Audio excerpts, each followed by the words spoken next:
episode today. So I know some of you are watching this on our live stream. So if you are, massive thank you. Come and say hello. We can see your comments here from the studio as well. So come and say hi. And Phoebe, who's our brilliant podcast recorder from Winter Audio, thank you for bearing with us again. You'll have to cut this bit out and we'll do our proper start in a second. So, are we ready, Rebecca?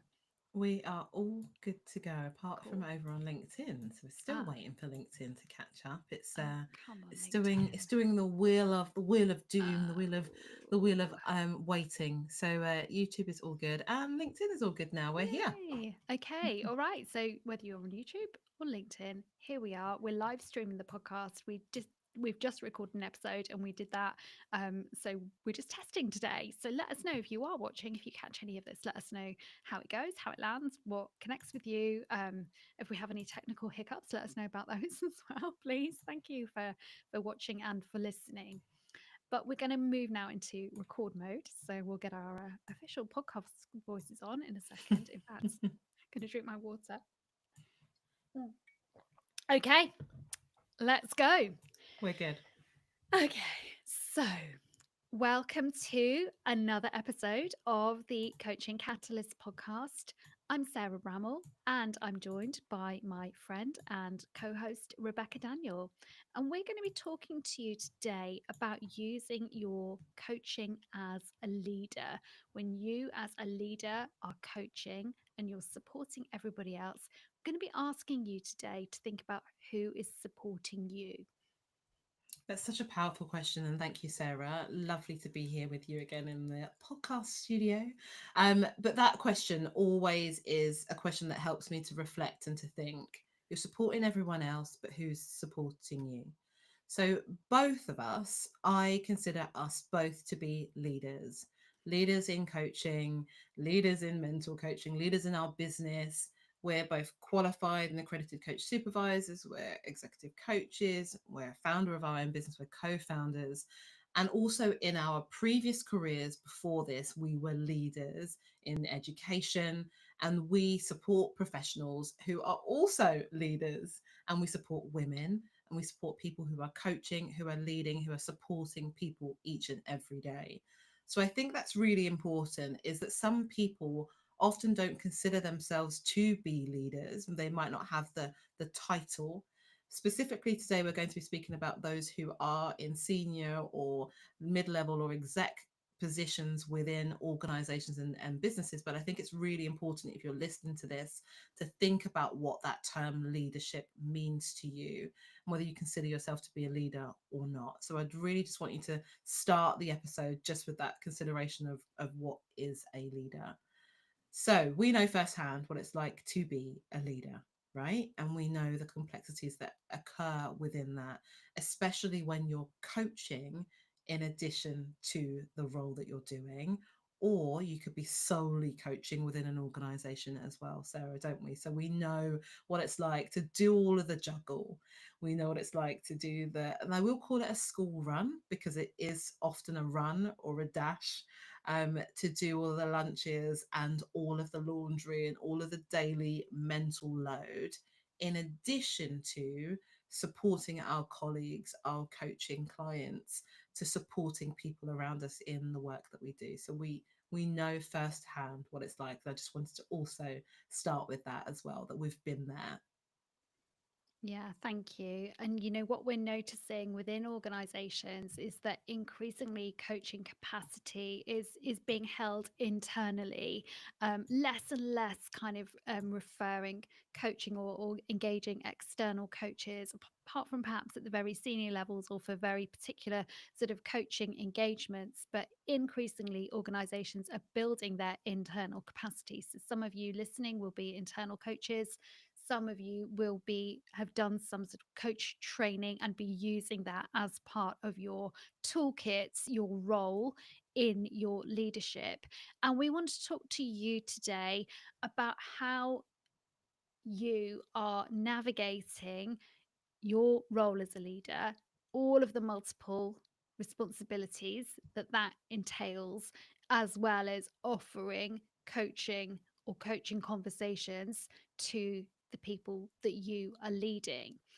And the invitation today then is for you as listeners to reflect on how you're showing up, both for the people around you that you take care of, but also how you are showing up for yourself. So what does showing up for ourselves mean? Because I think that's an important one, and we'll touch on that as we go through this episode. Like, who's supporting you? What does showing up mean for you? But when we talk about showing up and being supported, we refer most always to supervision and coach supervision specifically. And when we say this word, especially when we say the term supervision, we automatically receive a like a bit of a I'm not really too sure what you mean look. And if people are aware of what coach supervision is, then they are 100% like buying into it all of the time. They know the impact and the effect that it can have positively on a person's well-being, on a person's approach, but also how it can have a real ripple effect across an organization as well. So, if you are part of this podcast series, then you will know what supervision is and what it isn't. And if you are still at this point and you're thinking, I'm really not too sure, I'd really strongly recommend you go back to the beginning and just have a listen to it. But I'll give you a real quick one, because supervision here in a leadership context is around looking at your skills, is around looking at your ethical practice as a leader, is also about looking at your well-being. So it's someone that's there to support you in your leadership capacity to be the best leader that you can be. So it's a protected and it's a purposeful space. It's a confidential space. It's a space where you can take a moment to step out of your day to day, step out of all the roles that you're playing, all the hats that you're wearing, and really pause with another professional individual, your supervisor, to help you to reflect, to help you to increase your self awareness, and to really make sense of what we would call the emotional labor of leadership. So, supervision isn't therapy, it's not training, and it's not someone there being directive and telling you that this is how you should do things and this is what they think that you should do as a result. It's reflective, it's developmental, it's ethical in the way that it's facilitated, and it's fundamentally where you can get support as a leader because you're often doing all of that for everyone else. Mm. So leading with care, we spoke about that, didn't we? Like, what does that look like? But this is leading for care for yourself. Absolutely. And it's so important because we know that that emotional labor, as you said, Rebecca, of leading and coaching is really heavy. And we know from the individuals and from the organizations that we work with that the nature of what we are all navigating as human beings, both individually and personally, but also in the context of world events and societal shifts, the nature of what people are bringing to coaching and bringing to conversation is increasingly heavy. And so for us, what does it feel like to lead and to coach other people at the same time? Because it's not just about having meetings, it's not just about the strategies that you put in place. You, as a leader, are holding people. And when you're holding people, you're holding their questions, you're holding their emotions, you're holding their development. And at the same time, you're also trying to navigate your own life, your own friends and family, your own inner world. And actually, when you think about everything that is on that plate, that is a lot to hold and a lot to manage. You know, as you were speaking there, Sarah, I had like a little visual when you're speaking about all the holdings, right? Holding the people, holding the questions. I just could imagine someone putting like just weight on my shoulders and that just weighing me down. And so for me, that element of supervision, and again, another visual for me is someone just helping me to take those things off of my shoulders so I can stand tall, feel good, and not weighted down. And when we talk about emotional labor, it doesn't just occur where we are just noticing it at that moment in time. Often we notice it when it becomes too much when it becomes too heavy, but actually it does occur over time, like gradually, and it is constant Mm. sometimes. Often it is. It's a repetitive cycle of all of the things that we're doing. And there are things that show up on our to do list. There are things that show up on our to do list, like I need to buy a t shirt for my daughter's sports day, for example. That's one of the things on my shoulders at the moment. But there are other things that don't come on that to do list that we don't see because we don't physically see it written down on in a calendar or on a notepad or something, but it's there. And so we might be supporting another colleague having a conversation, and then at midday we're doing that and we're in our role as a leader. And then for bedtime for me yesterday, my goodness, I had bath bombs all over the bathroom, and then had to step into this space today with you, Sarah, and be a leader in our business. And so we're hopping in and out of these roles constantly, and that's where the emotional labor can become exhausting. Mm, absolutely, Rebecca. And you know, as you were speaking there, and I was like, oh, you're visualizing this image. I was like, I think everybody, there's going to be a really cool infographic coming your way sometime soon when Rebecca and I have crystallized what that looks like. Because I think sometimes when you do create that visual image, it does help you to see everything that you're carrying. And when you can see it, you can start to raise your awareness, right? And then you can start to make choices about how you navigate all of that. So really love the way that you shared that. Yeah. So it's a lot, isn't it? And we are probably taking for granted all of these things that we're doing. We're probably taking for granted the fact that we are the person that listens, the person that encourages, the person that's mentoring or coaching. And without doubt, that you're doing that and doing all of that with care and with hearts, but don't underestimate the energy that that requires of you. And as we all know, the more you increase in seniority as a leader, the more likely it is that nobody is checking in to ask how you are doing. And let's be real, it's not just leaders who face this, but even more so people with caring responsibilities. So we're going to Mm, go there with the intersection of looking at mothers or carers. I'm going to say carers because I was a carer to my father, and that came with a lot of emotional labor. yeah. And I think it's really important for us to recognize this. We need to recognize that the person in front of us may have various intersections that make up who they are. And we need to consider that as not just being in an isolation because it's part of us. So, how many other roles or how many other intersections do people have that we need to consider that means that their emotional labor will be magnified more than another individual? And Mm, so it's really important for us to think about that. Working mothers, working female leaders in whatever organization, whatever context, that they are also carrying the same, but maybe even a little bit more. And so we have to think about allowances for that. Another example, Sarah, that I spoke to somebody, I can't remember who it was, but I spoke to someone around um, there were a female leader, a senior female leader in energy in an organization, and they were talking about meetings and how the meetings have been scheduled for 9 a.m. in the morning, for example.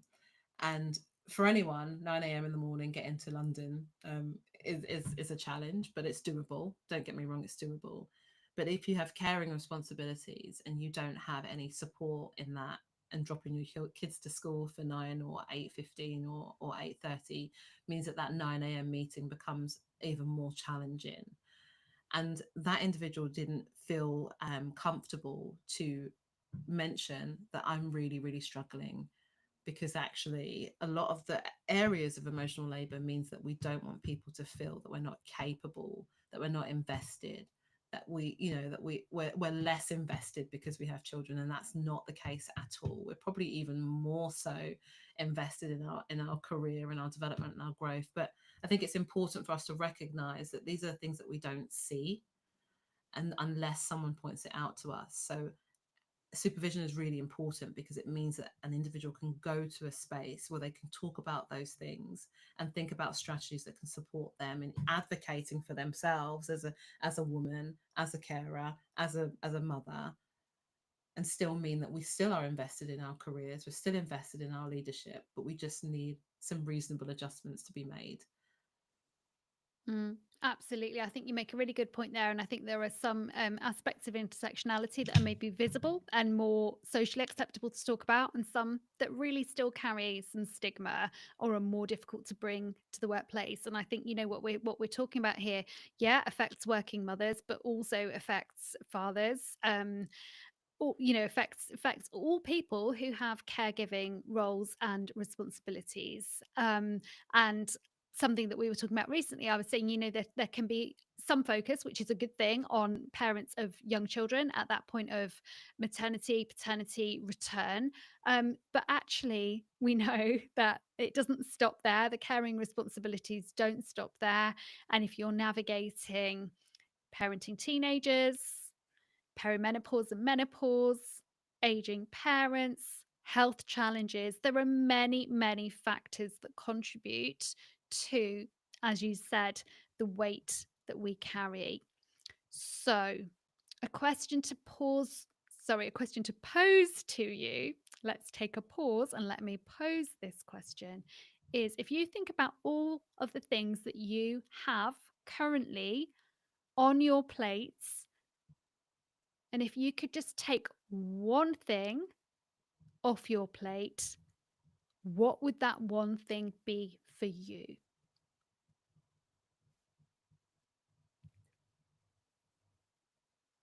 And so we asked this question when we were speaking at an event, and the response from the audience was something that I will never forget, Sarah. That immediate inhale, exhale. Oh my goodness. It was like most of the room inhaled and exhaled. Mm-hmm. And some even closed their eyes to think about that. And the next part was something that I will really not forget. It was they turned to each other, and there was this commonality, this instant connection amongst the audience, because we each had something that we would take off of our plate. And most of them were very similar. So we would love you to send us a WhatsApp if you're listening to this. Our WhatsApp will put that in the show notes. Let us know what that one thing is. Because for me, it's the laundry. What is it for you, Sarah? Yeah, I think it's always the domestics, isn't it? Like the work we love, but actually it's the domestics. Shared with you last week that we had temporary traffic lights on the school run last week. And so it was taking me an hour and 10 minutes to take the children to school and an hour and 10 minutes to collect them. And I was like, by the end of the week, I was like, I literally do not have this kind of time in my day for this. So for me, last week it would have been the school run, but it's always something. This week it's probably somebody to think about what we're going to eat for dinner, and a magic meal prep fairy would be the thing that I would have taken off my plate right now. But there's always something. There's always something. But when you think about that one thing, you just think, how can I just take one thing off my plate, or just reduce the expectations on myself in one area of my life? How much space does that then create? And when we think about that, it allows us to, as you said, Rebecca, take that inhale and exhale, have that breath, and reconnect to a little bit of ourselves that isn't always there in response to somebody else. Mm. So I can't wait to hear what your one thing is. And so now we're going to move into, we've spoken a lot about emotional labor, what that looks like, what it feels like, and it could be different for each and every one of us. We've spoken about supervision and how that's important for internal and organizational coaches, people that are coaching in addition to their existing role, or people that are coaching solely within an organization. And so we will never leave you over at the Coaching Catalyst without having some support and thinking about who's supporting you. And so it's really important to think about our network, who is in our network that can help us to take that moment, to take that space, to help us to reflect. And it's really important that we have a space that's dedicated for us, solely for us, not about anyone else, where we're held and where we're supported. And we talk about how supervision is that space for us. Mm. Yeah. And we want you to think about not what feeling we want you to think about how feeling overwhelmed and unsure and even exhausted, how that can impact on you as a leader, how it can impact you at home in your personal setting, and switching that to if you're feeling a bit more grounded and you're feeling a bit more clear and confident in what you're doing and in yourself. Mm. Yeah.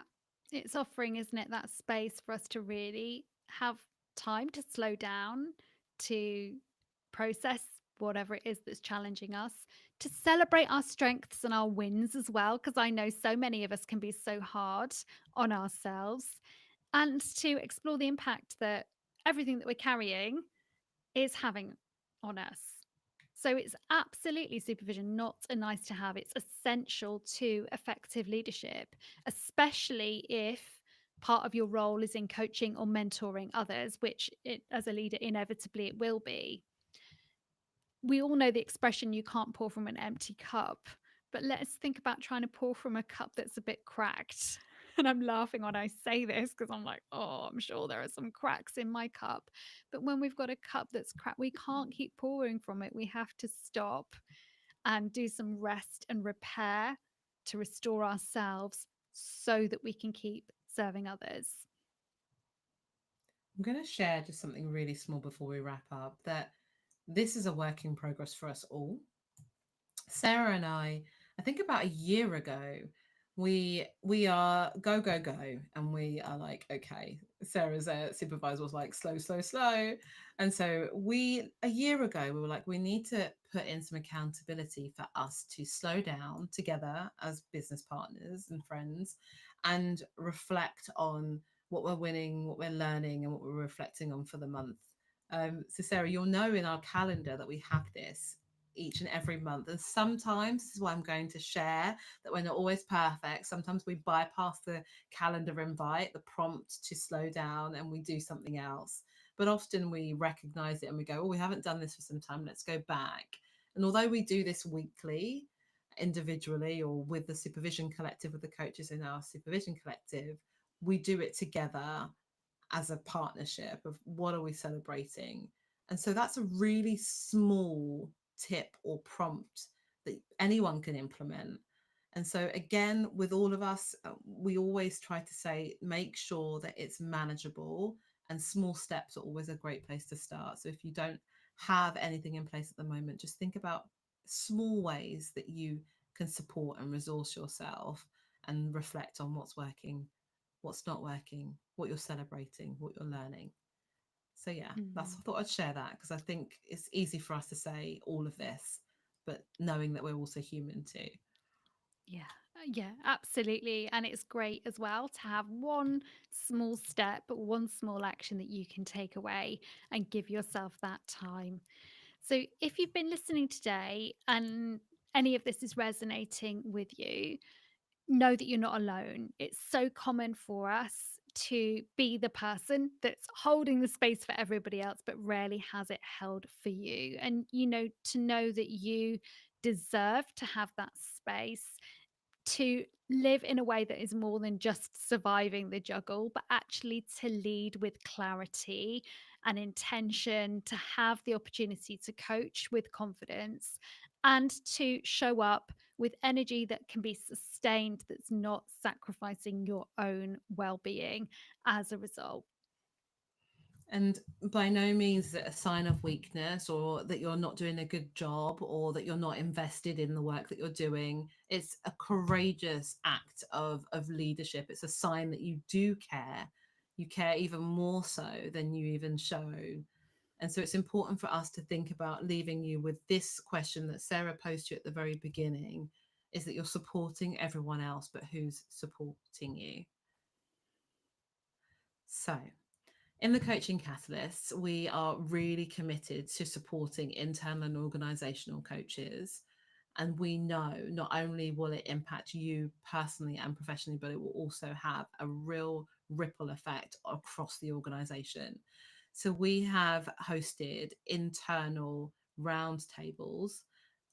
Oh, rewind if you're watching this live.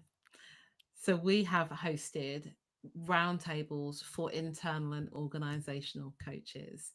And we have hosted one already.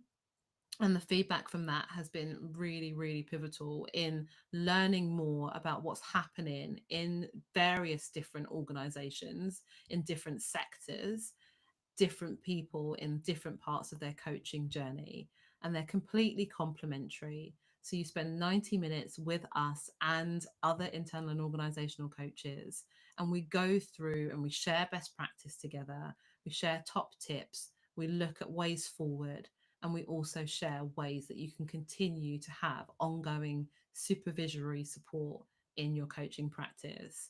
So to find out more about the roundtables, all you have to do is go to the show notes at the bottom of this podcast episode, and there will be a link for you to sign up.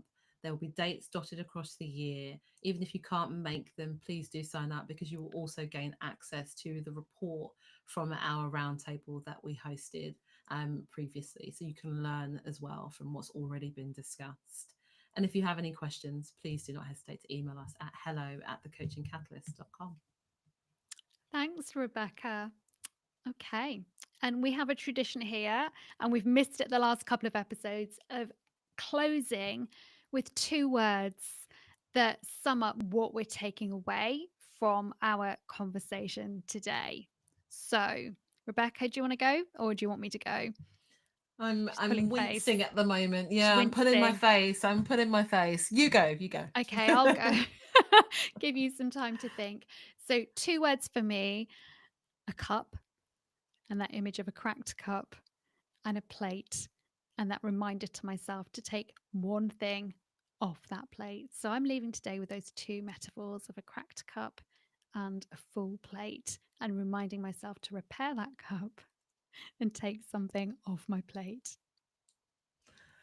There's so much here, Sarah. I don't even know if I could have 2 words, but I'm going to be disciplined and have 2 words because there's a lot here. I am going to say support. And I know that's simple, but I'm just going to leave it at that because I think that's self-explanatory. And I am actually going to cheat. Sorry, everyone. If you know me, you'll know that I'm going to cheat. I'm going to go with a phrase, and it's: you don't have to do it alone. Yeah. That's it. I think let's Great. get rid of the support and let's go for that. You don't have to do it alone. Perfect. Ta-da! That's it. Okay. That is it. That's it from us today, guys. Let us know your thoughts. We'd love to hear. Thank you. Thank you.